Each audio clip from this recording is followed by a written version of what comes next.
Olá, bom dia, boa tarde, boa noite, vai depender do horário que você vai estar assistindo essa aula. Eu sou o professor Regis e a gente vai começar uma aula do terceiro ano do ensino médio para a escola Rubens Paiva, Escola Estadual Rubens Paiva.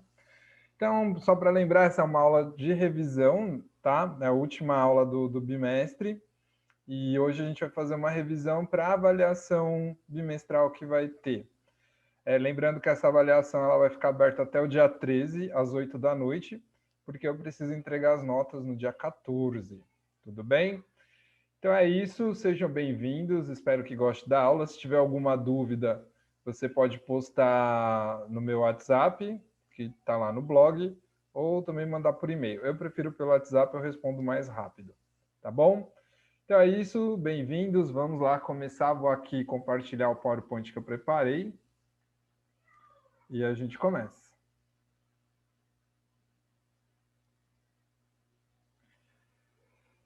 Então, aqui, a nossa aula online do terceiro bimestre, professor Regis, disciplina de História, outubro de 2020. Terceiro ano do ensino médio, isso é importante. Então, quais são os temas da nossa aula de hoje? Então, a gente vai ver um pouco o mundo, como ficou o mundo depois da Segunda Guerra Mundial, vai entender o que foi a Guerra Fria, a gente vai estudar um pouco os movimentos sociais e políticos da América Latina e no Brasil, né, na década de 50 e 60, que é depois um pouco durante a ditadura, né, um pouco antes da ditadura e depois. Então, a Revolução Cubana, o movimento operário e os golpes militares no Brasil e na América Latina. Então, vai falar dessa questão das torturas e dos direitos humanos.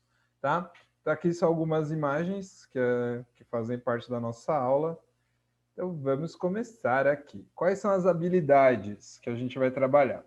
Então, estabelecer relações entre a Guerra Fria e os golpes militares da América Latina, reconhecer a importância dos movimentos coletivos e de resistência para as conquistas sociais e a preservação dos direitos dos cidadãos ao longo da história, e reconhecer que o processo histórico não decorre apenas da ação dos chamados grandes personagens, ou seja, que a história ela também vem das pessoas comuns. A gente está fazendo história hoje, tá bom? E quais são os objetivos da aula? Então, elaborar questionamentos, hipóteses, argumentos e preposições, interpretações, recorrendo a diferentes linguagens, exercitar a empatia, o diálogo, a resolução de conflitos, a cooperação e o respeito. Também exercitar a curiosidade intelectual e recorrer à abordagem própria das ciências. Então, entender o porquê, o como, o para quê. Tá? Então, a gente vai testar hipóteses, vai pensar coisas diferentes. Então é isso, a gente viu as habilidades, a gente já viu os objetivos da aula, então vamos entrar na aula propriamente dita. Então aqui, como que era o mundo? Como que ficou o mundo depois da Segunda Guerra Mundial?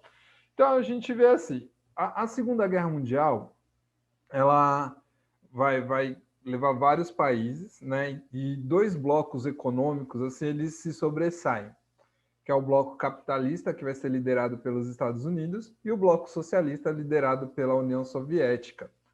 Então, eles se tornam o primeiro mundo, o segundo mundo, e aí vem o terceiro mundo, que são os países em desenvolvimento. Então, o primeiro mundo era o capitalista, o segundo mundo, os comunistas, né, entre aspas, porque depois a gente vai entender por que eles nunca foram comunistas na realidade, tá?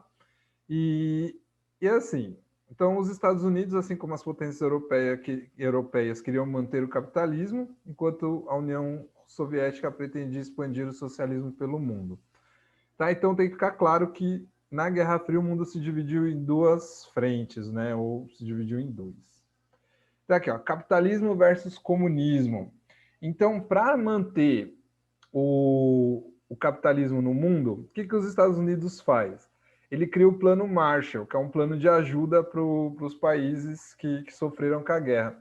Porque por mais que os Estados Unidos entrou na guerra, ele estava muito longe, porque a guerra foi na Europa. Então os Estados Unidos não perdeu muito, entenderam? Então o que acontece? Ele lucra mais, então ele tem mais dinheiro ele ganhou mais dinheiro do que perdeu. Então ele tinha reserva de capital para poder ajudar ou meio que dominar, né? Que aí começa o imperialismo norte-americano daí. Que aí eles começam a dominar o mundo pela via econômica, certo? Só um minutinho que deu um negócio aqui.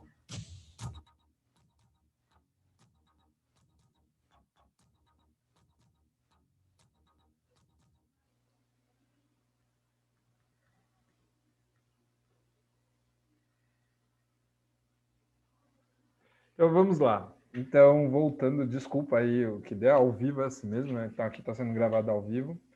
Então, eles desenvolveram o Plano Marshall. Já os países do eixo, que eram aqueles países que faziam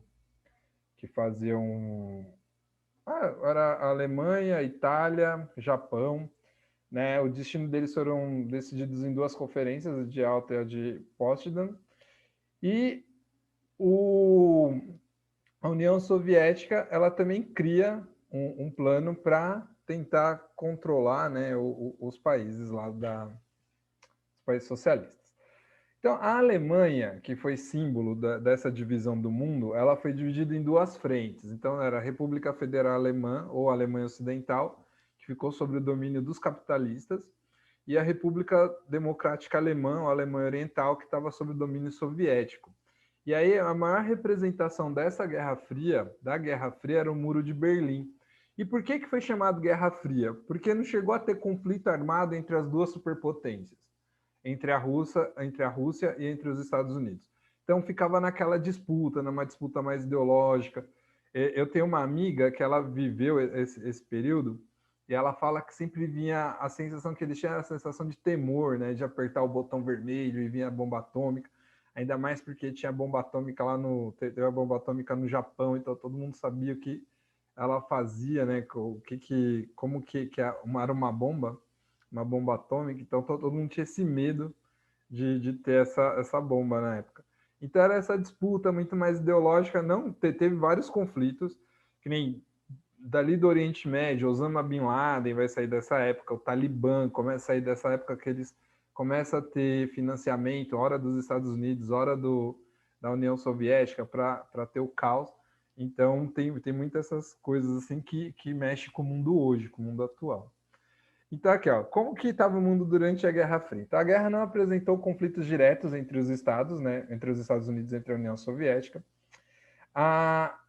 Criou a OTAN, que era a Organização do Tratado do Atlântico Norte, que era uma aliança militar entre os países capitalistas, então ficava ali, até hoje existe a OTAN, e ficava ali para conter o avanço dos comunistas, para fazer frente, dizer, a gente está aqui, hein? Se você não tentar invadir, tentar fazer qualquer coisa, a gente está ali.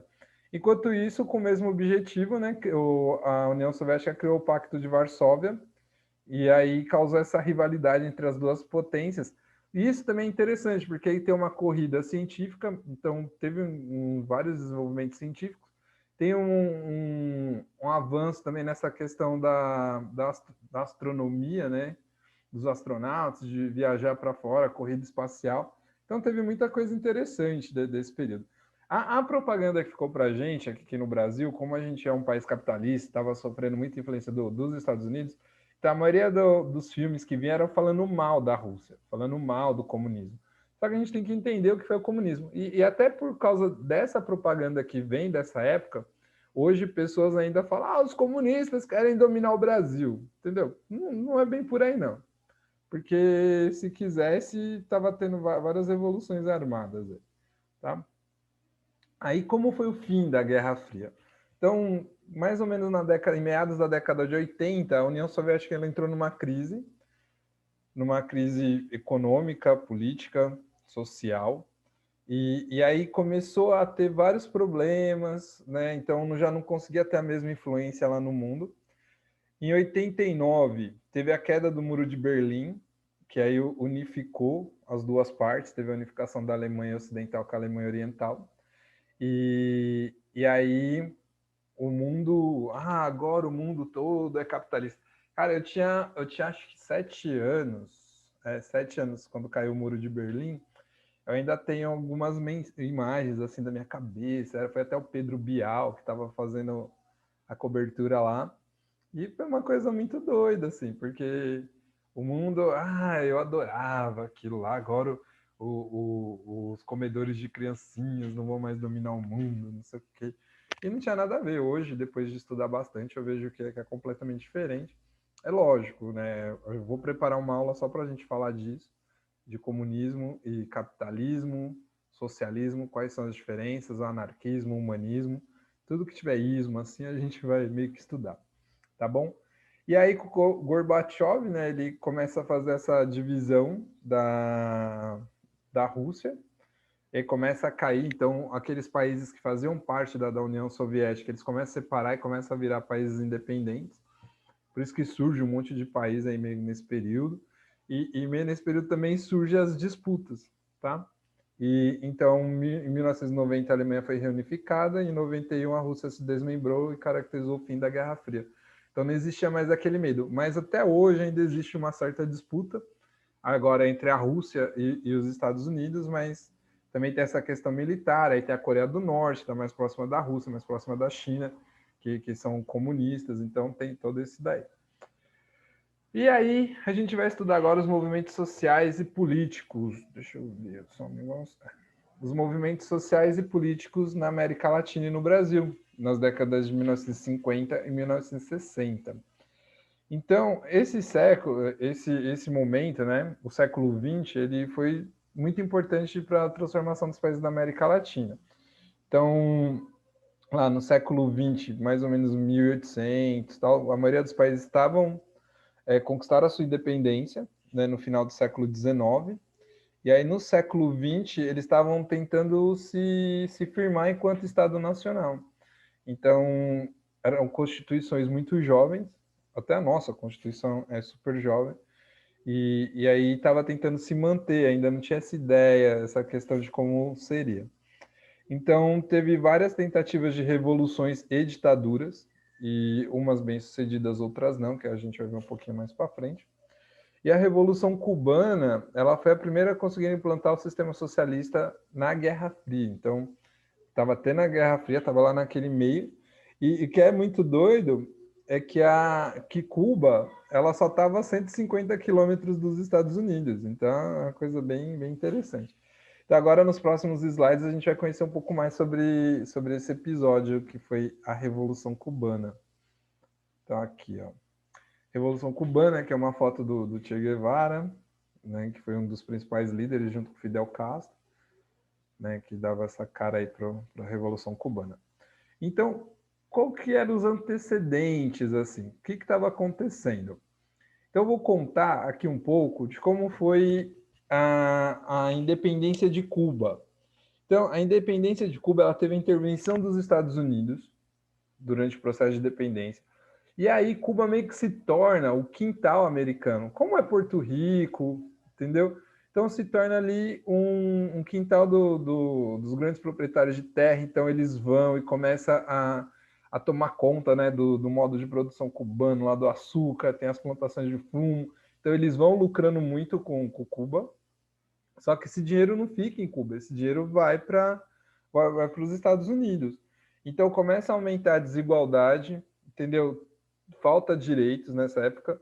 Grande parte da população morava na zona rural, era analfabeta, estava passando fome, sofria com doenças, ganhava salários irrisórios nas plantações, porque tinha tudo isso daí. A galera queria lucrar, lucrar, lucrar e achava que Cuba, são quase nossos escravos.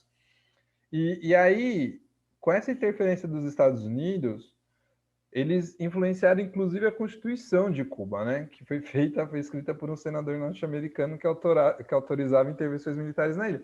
Então era uma espécie de novo neocolonialismo, novo do novo colonialismo. Então queria transformar Cuba por meio de leis, por meio de sanções, por meio de intervenções econômicas e políticas, queria transformar Cuba numa parte dos Estados Unidos.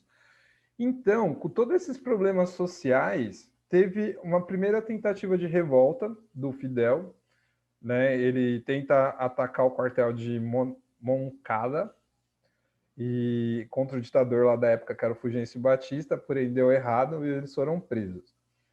E um dos comandantes que estava lá era o Fidel Castro. Vai ter uma foto do Fidel, ele novinho.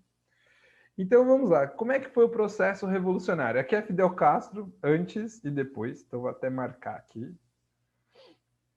Aqui, ó, antes e depois. Aquele já mais velhinho tal, mas aquele novinho. Então, como é que foi o processo revolucionário? Vou contar a historinha de como foi a revolução. Então, a galera saiu da prisão, Fidel Castro saiu da prisão. Ele não perdeu a ideia, né, de fazer a revolução em Cuba. E aí ele se junta com o Che Guevara. Quem assistiu o filme que eu passei aí no meio da aula, que chama Diário de Motocicleta, esse filme é lindo, é bom assistir, é bem legal. É gostoso de assistir porque conta a história do Che Guevara, né, que ele era estudante de medicina e aí durante as férias ele resolve fazer uma viagem pela América Latina, ele é um amigo dele, agora eu não me recordo o nome do amigo, e aí eles vão com uma moto velhinha, 50 cilindradas, assim. Aí no meio da viagem eles perdem a moto. E aí o Che Guevara, ele era de uma família rica, assim como o Fidel também era de uma família que tinha grana. E eles começam a ver a, a desigualdade que tinha. Tipo, tanto que Che Guevara, ele acreditava no capitalismo, falava, não, todo mundo vai conseguir, todo mundo que trabalhar consegue. E na verdade não é assim. Dentro do capitalismo, você tem que ter um pouco de sorte, tem que ter um pouco de malandragem e ninguém fica rico sendo bonzinho. Já começa por aí. Então, ele começa a ver essa desigualdade, ele começa a tentar encontrar alguma solução. E nessa época não tinha outros movimentos que faziam frente ao capitalismo, a não ser o socialismo utópico, o socialismo de Marx. E aí ele começa a estudar, começa a ver e começa a ir para esse caminho. E aí, então, ele se junta. O Fidel, ele nunca quis uma revolução socialista. Ele não era socialista, ele não era comunista, ele não era marxista, entendeu? Ele queria acabar com aquele problema que tinha em Cuba. Então, em 1956, eles embarcam no iate e tentam outro ataque. Só que dá errado, né? E só 12 dos guerrilheiros sobrevivem. Então, eles estavam famintos, aí foram lá, ficaram na mata. E aí começaram a pensar, porque eles eram muito inteligentes, tá? Tanto Fidel quanto Che, né? Um estava estudando direito, um era advogado, o outro estava estudando medicina, então os caras eram bons, né? E aí eles começam a pensar e eles criam uma operação de guerrilha chamada foquismo, que era o quê? Eles tinham focos em pequenos postos, né? Então eles atacavam pequenos postos militares, só que de várias vezes. Então, isso gerava como se fosse um efeito demonstração. Então a galera falava, pô, os caras são foda, os caras estão dominando aí, acho que eu vou participar junto com eles dessa parada. E aí, como as notícias iam se espalhando, a galera começou a querer participar junto com eles. Então essa parte dos guerrilheiros foram aumentando. E outro problema que tinha em Cuba também era a questão da corrupção, da miséria do povo. Então, essa descrença que tinha com aquela política, né, daquele momento, então o povo entrava nas aldeias, tocava fogo, queimava, violentava. Então eles achavam que podia fazer o que queriam, porque eles eram do exército, então torturava, fazia tudo isso. Já o Che e o Fidel e os outros guerrilheiros, eles tratavam a galera diferente, tratavam bem, queriam dividir a grana, falava da questão do país, que tinha uma outra situação que não era o capitalismo, que existia o comunismo que fazia a frente, então poderia ser diferente. Então o povo começou a achar isso interessante, começou a achar isso legal e começou a participar. Então, mesmo com a ajuda do governo americano, o exército cubano sofreu várias derrotas, entendeu? E aí eles foram fazendo esses ataques coordenados, né, esse foquismo, das cidades menores até chegar a Havana. E aí a parte legal do país, na parte que não entrou na Revolução, os sindicatos, eles declaram greve, o país para, as lojas fecham, tudo para, e aí em 1959 eles depõem o governo e vê aí que os guerrilheiros eles entram vitoriosos em Havana. E aí uma coisa assim que é bem legal, quem gosta de beber aí sabe que tem uma bebida que chama Cuba Livre. Por que é Cuba Livre? Porque quando eles dominam lá, isso daí eu não sei se é verdade, é uma coisa que a gente falava lá na faculdade, que é assim, quando eles conseguiram dominar e os empresários americanos foram embora, não sei o quê. Aí tinha lá a fábrica da Coca-Cola, e aí tinha um rum. E aí eles, o que a gente vai fazer com esse refrigerante? Aí o Che fala, mistura com Coca. E aí pega lá, Cuba Libre! E aí saiu essa bebida que chama Cuba Libre, que é a mistura de rum Coca-Cola. Aqui a gente toma cachaça, Coca, toma vodka, Coca, mas o Cuba Libre de verdade é rum com Coca-Cola. E aí, o que vai acontecer? Então, como que os Estados Unidos reagiu, né? Então, assim, a primeira coisa que o Fidel Castro, porque o Fidel Castro era o grande líder, ele era cubano. O Che Guevara, ele vira ministro da Educação e eu já conto o que ele faz.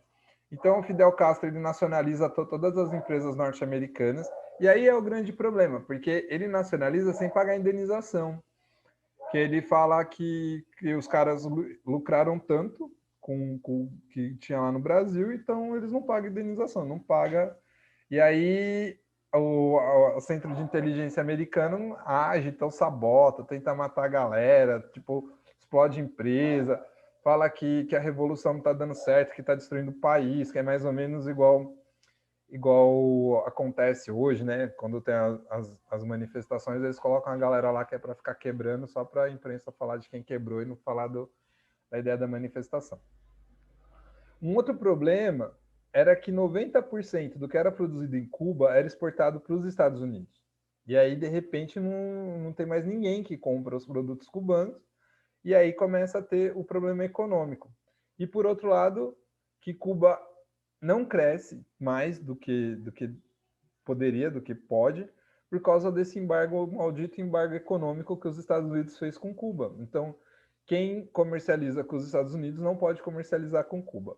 Se eu fosse presidente do Brasil, eu mandava os Estados Unidos para o inferno, ia comercializar mais com a China, com a Rússia e comercializava com Cuba também. Cuba, Coreia do Norte, vamos lá, vamos negociar. Se os Estados Unidos ficarem de gracinha, a gente negocia com outras pessoas. E aí o Lula fez isso um pouco, né? Que trouxe médicos, nem falar assim, mas médico cubano não sabe da universidade. Tá bom, se for um médico do Brasil lá para Cuba, ele não vai poder atuar porque a gente não conhece, porque lá eles não conhecem a universidade. Acho que eles estudaram, eles são capazes, e o que a gente viu aí que os médicos cubanos tratavam bem melhor os pacientes do que tratam os médicos brasileiros. Então, como Cuba estava isolada, quem ofereceu ajuda nesse período foi a União Soviética. Então, aí que realmente ele vai para o lado do socialismo, tá? E aí começa a comprar o açúcar, então começa a movimentar a economia. Aí a galera fala assim, mas tem um monte de cubano que sai de Cuba, assim como tem um monte de brasileiro que sai do Brasil também para viver em outros lugares. Ou tem americanos que saem dos Estados Unidos para viver em outros lugares. A galera quer sair. Só que lá tem essa questão também, para você sair, você tem que voltar. Aí a galera, então foge. Então tem tudo isso. E por outro lado, fala que em Cuba não tem oposição. Tinha uma blogueira cubana que tinha um blog que vivia falando mal, e até hoje ela está viva e falando mal do governo cubano. Então tem, mas depende de como que é, tá?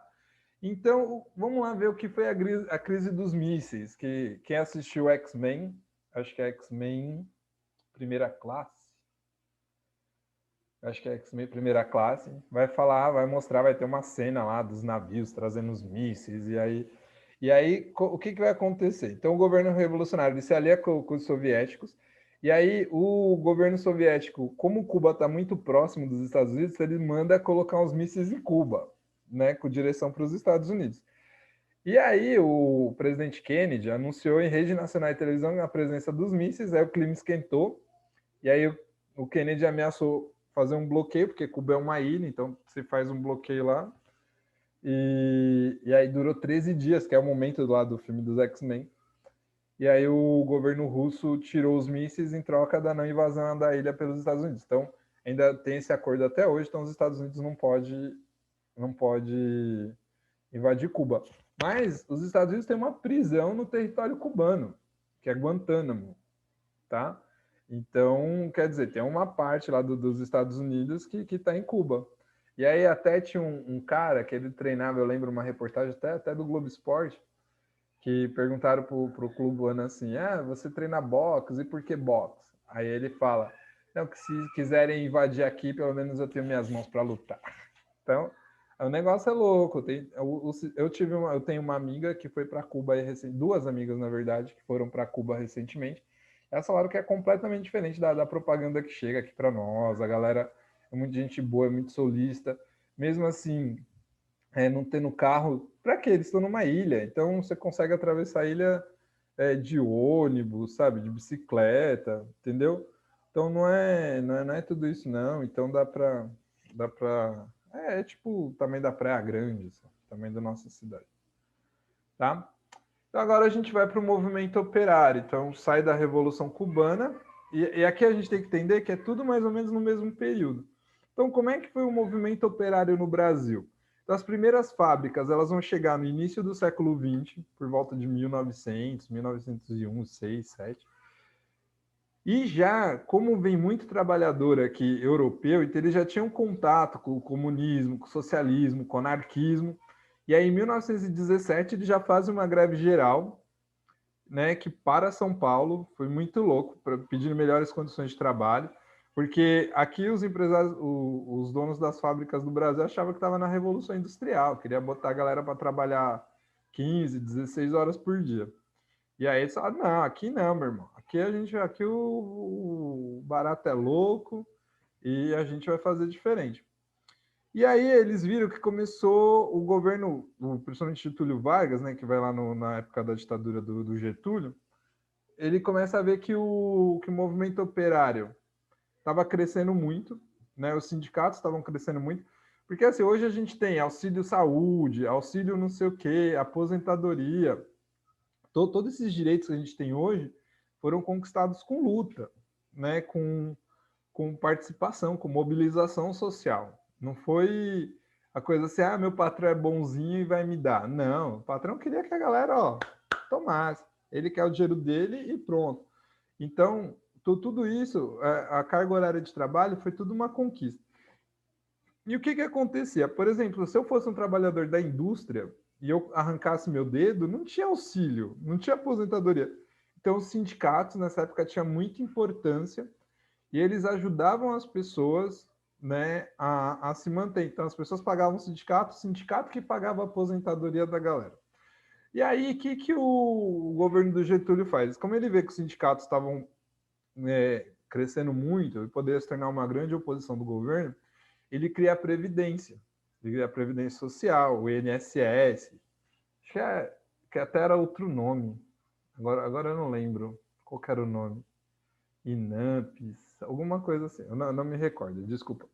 Mas ele cria a carteira de trabalho. Então, a Previdência, o INSS, que não era INSS na época, era outro nome, ele era como se fosse um grande sindicato, que englobava todos os trabalhadores. Então, ele começa a tirar força dos sindicatos. E aí, os sindicatos eles só começam a se fortalecer depois do golpe militar, tá? Que aí começa a ter o problema com a falta do regime democrático, né? Vai surgir algumas leis aí que quem fizesse manifestação estava indo contra a segurança nacional. E aí, então, começa a ter a repressão. Só que a partir de 1978, essas mobilizações recomeçam, principalmente com os metalúrgicos, que queriam mudança, queriam transformação, né? E aí, em 1979, tem uma greve de grande repercussão, se eu não me engano, quase 100 mil pessoas em greve. Eu não sei se esse número tá exato, mas é isso. E aí surgem figuras assim, né? Como Lula, que era um grande sindicalista, então ele falava para todo mundo e ele era ouvido. E aí, em 83, surgem as centrais sindicais, né? Então tem a CUT, a Conclat, depois a Conclat vira a CGT, e no final da década de 80 surge a Força Sindical. Então esses sindicatos, né, essas centrais sindicais, ela aglutinam quase que todos os trabalhadores. Aí a gente vê um problema hoje que é o sindicato meio que perdeu o sentido, né, do que é o seu sindicato. Que o sindicato, o que ele é? Quando ele surge como sendo uma união dos trabalhadores em busca de melhores condições de trabalho, melhores condições de saúde, melhores condições de emprego. Só que o mundo mudou e o sindicato não. Então, o sindicato ainda continua com velhas práticas. Então, ele deveria olhar mais para a base, estar mais próximo dos trabalhadores E aí começar a perguntar para os trabalhadores, o que você acha que tem que melhorar, o que você acha que tem que mudar, o que você acha que o patrão tem que fazer diferente, tem que mudar. E aí, então, só que os sindicatos ainda têm uma casta lá de velhos que ficam que é difícil mudar. Tá? Então, o movimento operário ele é muito importante, assim, ele traz muitas mudanças para o Brasil, inclusive a carga horária de trabalho de 8 horas foi uma luta do movimento operário, certo? Então, deveria ter mais, assim, a gente deveria estar junto e querer mudar isso daí, mas é porque hoje também com essa precarização do emprego, as pessoas não se veem mais como trabalhadores, se vê hoje como empreendedor, entendeu? Então, é uma outra questão que a gente tem que começar a pensar e refletir. Então agora a gente vai ver os golpes militares no Brasil e na América Latina. Então eu vou começar primeiro com o golpe militar no Brasil. Então como é que foi todo esse processo, né, do golpe militar brasileiro? Primeiro, o João Goulart, quando ele assume o poder, que quem tinha o poder, que era o presidente, era o Jânio Quadros. E aí o Jânio Quadros ele teve uma aproximação com o governo cubano, tanto que até ele ofereceu uma medalha, agora eu não lembro qual era a medalha, uma premiação para o Che Guevara. E aí já começa, aí ele é deposto um pouco depois desse episódio. E aí quem assumiu o João Goulart, que era o vice dele, e o João Goulart começa a querer fazer reformas de base. Então, quais eram essas reformas? Ele queria reforma agrária, reforma financeira, reforma fiscal, reforma urbana, reforma educacional. Ele queria mudar mesmo, meio que o Brasil em todo esse processo. E assim, se vocês puderem pesquisar, pesquisa o que foi a reforma de base, que a gente vai entender por que rola o golpe. Porque ele queria fazer as coisas para o povo, para a população, melhorar a vida da galera mais necessitada. Só que isso é ruim para a elite, porque a elite vai ter que começar a distribuir a renda dela, vai ter que dividir a renda. E quem quer? Que rico quer dividir o que ele tem? E aí, o que eles pegam? Eles pegam os militares para representar eles. E aí tem um manifesto dos militares falando mal do João Goulart, falando que dentro do manifesto ele fala assim, o vice-presidente. Então, eles não reconhecem João Goulart como presidente legítimo. E aí fala que ele estava levando o Brasil para o caos, com práticas esquerdistas e proximidade ao comunismo. Ah, coisa assim, ruim. Só que aí já o Manifesto dos Militares já está abrindo espaço para um possível golpe, para uma possível troca de governo.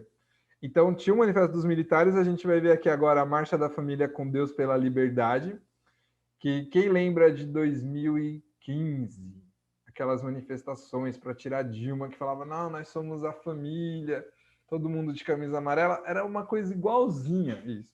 Né? Tipo, não quero que meu Brasil vire Cuba, não quero que ter essas reformas, só que quem estava nessa marcha, a maioria da galera era classe média alta, classe média alta, e falava que era com Deus, só Deus ia salvar, tal.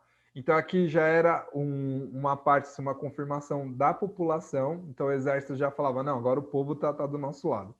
E aí o que faltava? Faltava a imprensa. Então a imprensa começa a se juntar, e acho que é o Jornal do Brasil, o Globo, e a Rede Globo de TV, e tinha um outro TV Tupi, e tinha mais alguma outra lá, uma outra mídia que se junta e começa a falar mal do governo do João Goulart, começa a falar que o Brasil está entrando num caos, né, que precisava ter alguém forte lá para governar. E aí eles dizem que a rede da democracia só que era uma rede que apoiava a manifestação dos militares. E aí, em 1964, tem o golpe, que os militares chamam de revolução, inclusive nosso inepto presidente também fala que foi a Revolução de 64, só que não foi um golpe. Os caras tiraram um presidente legitimamente eleito, assim como foi o da Dilma, também foi um golpe, só que um golpe legislativo. E aí, assim, nos primeiros 4 anos da ditadura, era uma coisa meio que normal, meio que parecida, então não tinha muita mudança, por isso que a população não foi contra, talvez. Só que a partir de 68, o negócio fica duro, o bicho pega. Com o ato institucional número 5, que é o ato da censura, da Lei de Segurança Nacional, que quem se manifestasse ia ser preso, tirou o direito a habeas corpus, então a pessoa não tinha direito à defesa, colocou o Congresso em férias, então o presidente ele tinha quase que poder absoluto. Então, e aí, essa mesma imprensa aqui, ó, vou até marcar. Essa mesma imprensa que ora defendeu a manifestação dos militares, quando tem o AI-5, quando tem o AI-5, ela começa a meio criticar daquele jeito, porque começa a ter censura. Só que aí tem um jornal do Brasil que fala assim: hoje o país amanheceu negro e com inverno e com não sei o quê, e aí que fala isso. Então, a partir de 68, começa a ter a resistência. Começa a ter a resistência, tem a resistência armada, e tem uma galera muito, muito legal aí. Tem o Lamarca, que era o capitão do exército, ele cria uma frente de resistência. Tem o Marighella, que também cria co-cria, né, junto, é o co-criador aí de uma outra... O Marighella ele cria a ALN, que é Aliança de Libertação Nacional. Aí tem a Dilma Rousseff também, que vira uma guerrilheira. E outras pessoas também vão para a luta armada, muito com o espírito cubano, que eles veem Cuba lá como era.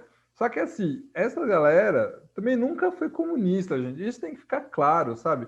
A nossa esquerda, a única galera que realmente é comunista da esquerda brasileira, que realmente quer, ou que queria, é a galera do PCB, Partido Comunista Brasileiro. Porque a galera do PCdoB não é comunista de verdade, é uma galera que pensa reformista.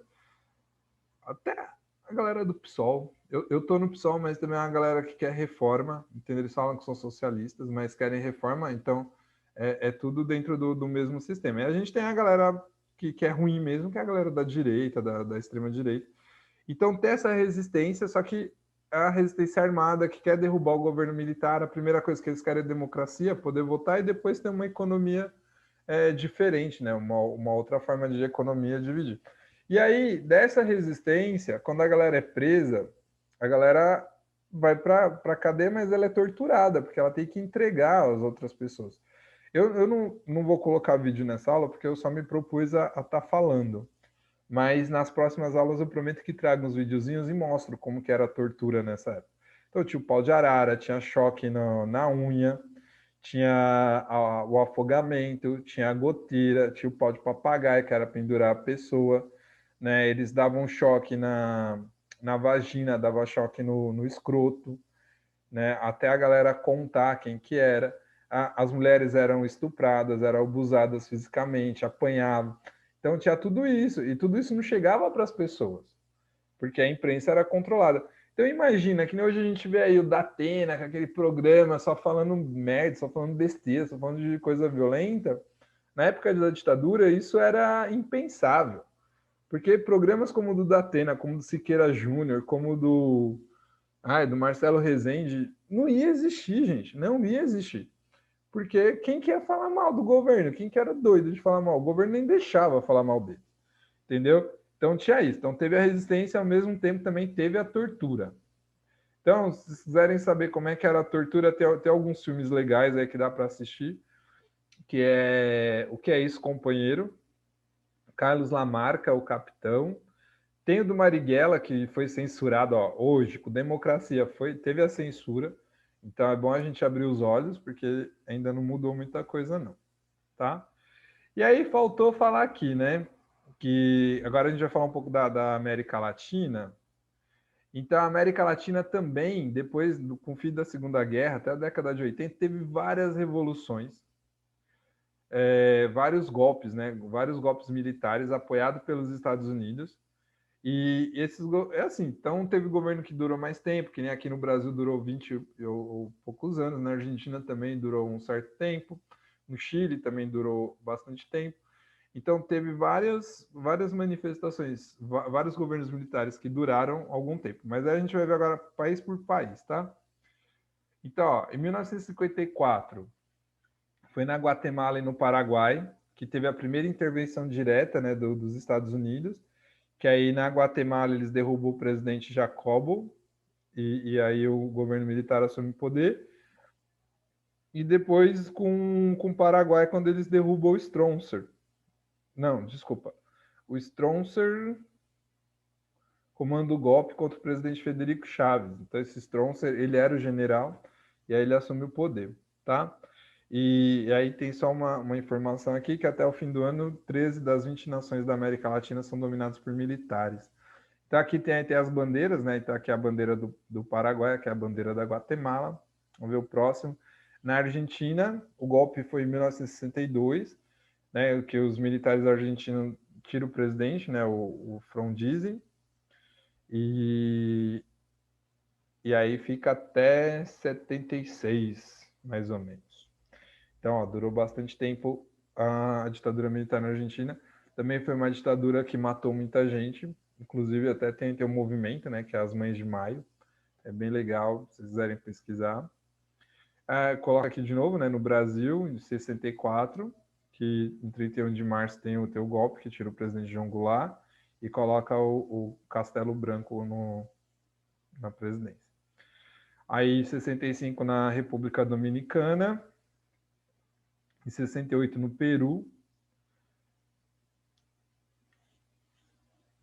em 73, no Uruguai e no Chile, né, que o governo, que a Frente Ampla cai, né, para os militares, e no Chile quem assume o poder é o Pinochet. Esse cara aqui, gente, esse cara, ele era ruim. Esse Pinochet era ruim. Imagina uma pessoa ruim. Ele era. Ele mandou matar muita gente, tá? E aí tinha a influência dos Estados Unidos.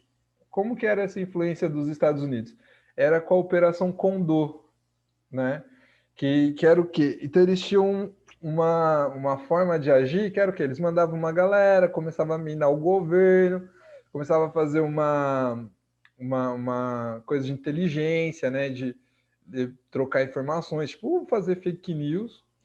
E também tinha essa questão do militar. Então, vou ler aqui, ó. A Operação Condor está diretamente vinculada a experiências históricas das ditaduras civil-militares que se disseminaram pelo Cone Sul, entre as décadas de 60 e 80. Em todos os casos, se instalaram ditaduras civil-militares com base na doutrina da segurança nacional. Então, aqui são as principais características, são as coisas que elas têm em comum. Então, é muito importante, eu acredito que isso daqui vai cair na prova, tá? E as principais características eram o anticomunismo, né? Que é, os esquerdistas querem dominar o mundo. Então, anticomunismo, a identificação do inimigo interno, a imposição do papel político das Forças Armadas e a definição das fronteiras ideológicas. Então, aqui é um artigo, né, do Padrós, que está nessa... Deixa eu ver se é uma revista. Ou tá nesse livro, História e Memória, né, Ditadura e Segurança Nacional do Rio Grande do Sul, História e Memória. E então é só um trechinho que fala das principais características, porque o negócio era sempre a mesma coisa. E se a gente for ver, como estudante, né, o estudioso da história, eu vejo um movimento cíclico, que nem agora a gente vê, ó, caiu o Lugo no Paraguai, caiu a Dilma no Brasil, já está tendo problema no Uruguai, tendo problema na Argentina. Então, se a gente for parar para fazer uma análise, o sistema é o mesmo. Por mais que a empresa fale, não existe isso, não está acontecendo isso, mas assim, tem teoria, tem conspiração sim, né? A galera quer derrubar, quer dominar. Que nem, por que tiraram a Dilma, por exemplo? Porque você abre espaço, se a gente falar em Santos, as refinarias estão sendo vendidas e ninguém está falando nada, entendeu? Então tem todo esse problema político-social. Mas a gente depois tem uma aula para falar disso. Então, agora vamos falar dos direitos humanos. Então, o que são os direitos humanos? Então, os direitos humanos são a categoria de direitos básicos assegurados a todo e qualquer ser humano, tá? Então, são os direitos básicos de qualquer ser humano, independente de onde ele tenha nascido. Se ele nasceu no Uruguai, no Paraguai, no Congo, ele tem que ter esses direitos assegurados, que é o direito à vida, direito à religião, direito a uma nacionalidade, direito a uma cultura, entendeu? Direito à orientação sexual, escolher a orientação sexual. Então, assim, a Declaração dos Direitos Humanos ela foi redigida para resguardar os direitos já existentes. Então, não tem esse negócio de direitos humanos para humanos direitos humanos só vai para bandido, não vai para pessoa de bem.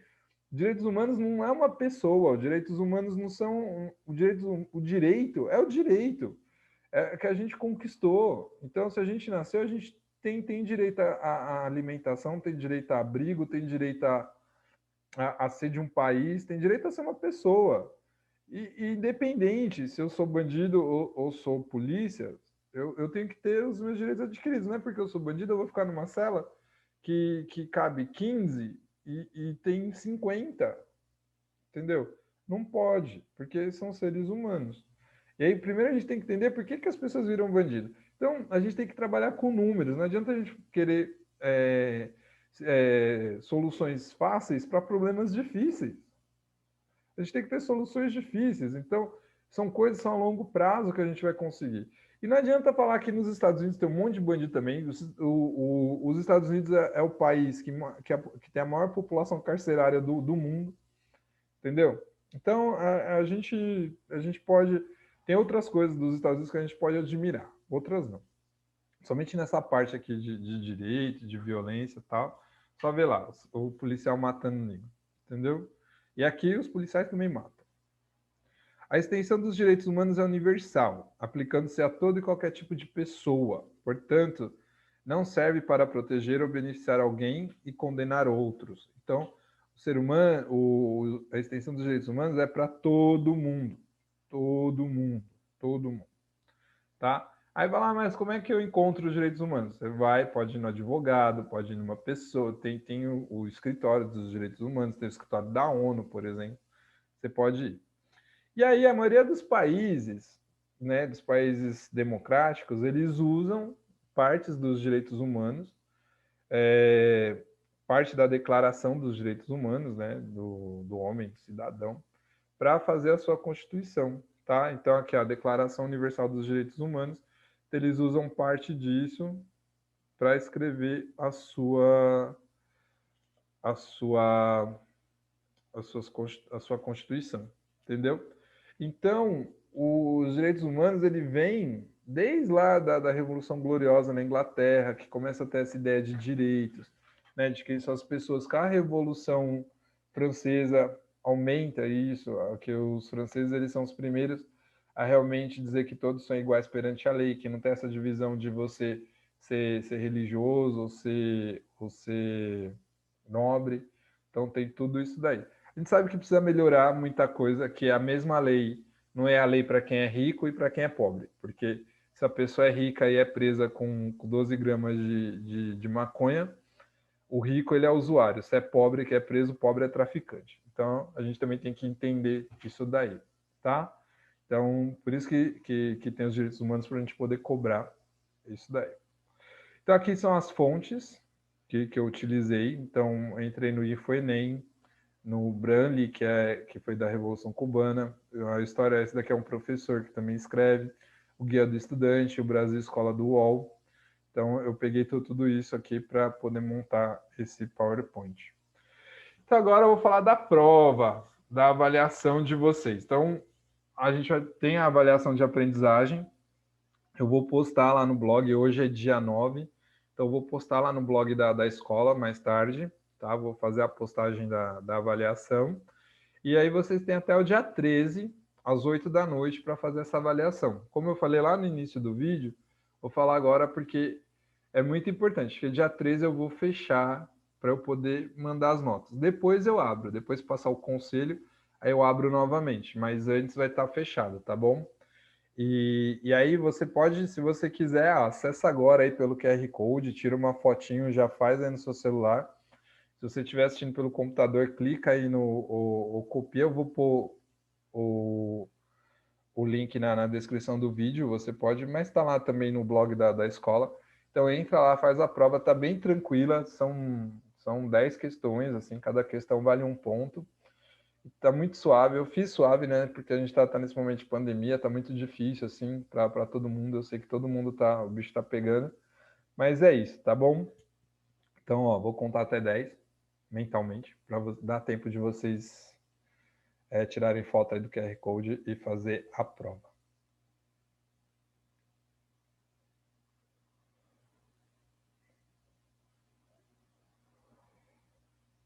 Bom, então é isso, meus queridos. Deixa eu ver aqui. Vamos encerrar a apresentação. Então é isso. Espero que tenham gostado. Vamos ver como é que vai ser. Quero dizer que a gente está junto, estamos junto. Qualquer problema que você tiver, manda mensagem para mim, que eu vou tentar te ajudar. E é isso. Desejo tudo de bom para vocês e eu fui. Beijos. Tchau.